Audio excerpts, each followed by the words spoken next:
Today is a big day for certain players on the San Francisco 49ers, one particularly that we've talked about a lot, and that's Brandon Aiyuk. But it's not just him. There were a lot of triggers based on today's April 1st date for guaranteed dollars. So let's talk about those players who are involved other than just Brandon Aiyuk. But of course, we'll start there. BA, as we know, his 22.9, I think it was like $22.55 million 2025 option bonus was due today. And as we had all discussed, today was basically the deadline in order to get him traded. It did appear that the San Francisco 49ers were very interested in getting out of that contract, and they did not accomplish that goal that it appears they set out to have. It was reported that they were in multiple trade talks with multiple teams, but nothing came to fruition, just based on the fact that with Aiyuk's injury with the contract, it just didn't make sense to move him. It was one of the reasons why, when this immediately all came out, I was like, this doesn't make sense. I was like, I mean, what are you gonna do? You're gonna give Brandon Aiyuk away? I mean, you're asking a lot for a team to not only take on his contract, but the fact that he isn't healthy. Like that's a lot. So I wasn't expecting anything to happen, but it was clear that the 49ers were in the business of trying to offload that contract, and they did it. It is now fully guaranteed in 2025, at least $22.55 million of that.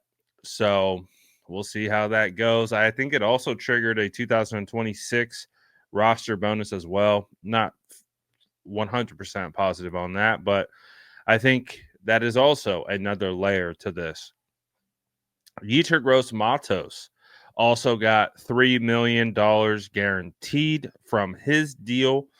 It was speculated that he could potentially be released, but he didn't suffer the same fate as his other defensive linemen, Leonard Floyd, Malik Collins, Javon Hargrave. So he clearly is in the plans for the 49ers next year. He is heading into the final year of his deal.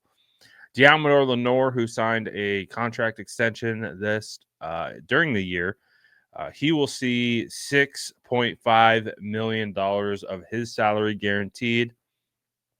Colton McKivitz will also see a guarantee of $2.2 million.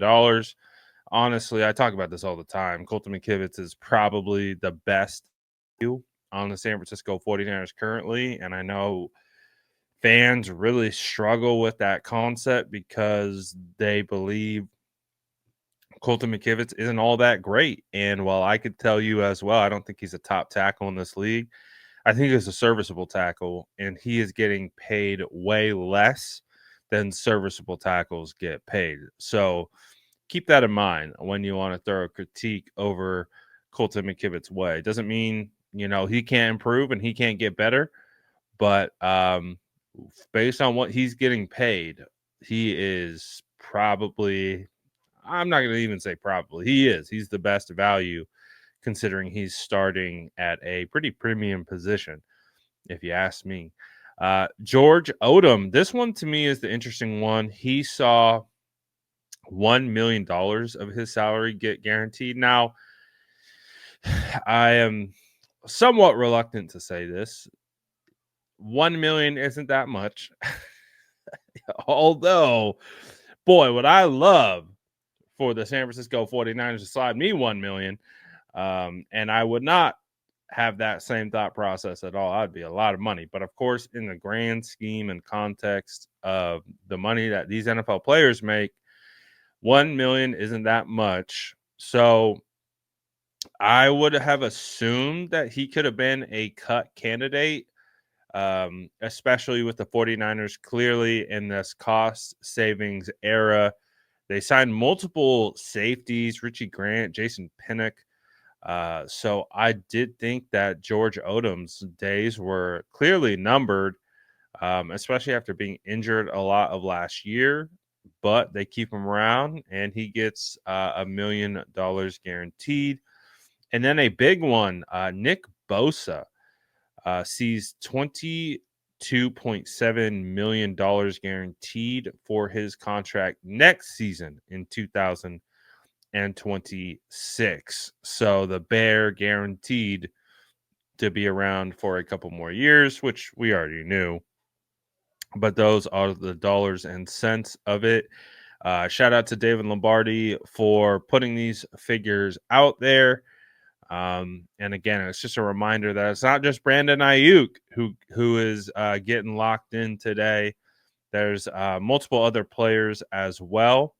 So we'll see. I'm really curious to know how everyone feels now that the Brandon Aiyuk, uh, it's basically like 2.0. This is the second round of off-season trade speculation and contract conversations.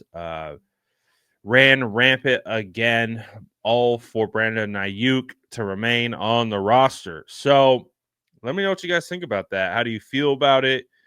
Um, the way that I look at it, and kind of based on what the 49ers are kind of anticipating right now for what we're calling a mid-season return, we don't know, to be honest. But at the end of the day, the thing is that if Brandon Aiyuk gets back and gets healthy, and you get him back in the middle of the season, I mean, obviously there will be an acclimation period. I mean, we saw it with Christian McCaffrey. It took him 3 weeks to really get into the groove with BA. Very similar when he returned from his holdout, about 3 to 4 weeks before he was really able to get in the groove. I think you would have to expect that. But let's just say the San Francisco 49ers are doing well with Jawan Jennings, Ricky Pearsall, Demarcus Robinson, Jacob Cowing, maybe Tariq Owens, maybe a player that they drafted. And then as you're gearing up to like really make a potential push at the playoffs, you get Brandon Aiyuk back and you get him back into the fold. And if you do have a wide receiver room of guys who are playing well, you don't have to rush him back. You can allow him to come back at his own pace so that he is fully healthy, fully ready to go. And I think there's a positive to that. I think a lot of people are definitely down on BA after the last two, or I guess a season and a half, which, I understand. But at the same time, this is a guy who I think can bounce back, can come back, and make an impact. So I'm not down and out on Aiyuk yet. Like I want to see what he looks like when he comes back. If he back to full strength, is healthy and ready to go. I really am excited about that. I know fans probably have a bad taste in their mouth, but we'll see how it goes. But hopeful that BA could definitely can contribute next year and return to form that made him a fan favorite at one point and an All Pro wide receiver. So let me know what you think about this in the comments below. And as always, make sure to like and subscribe for more updates.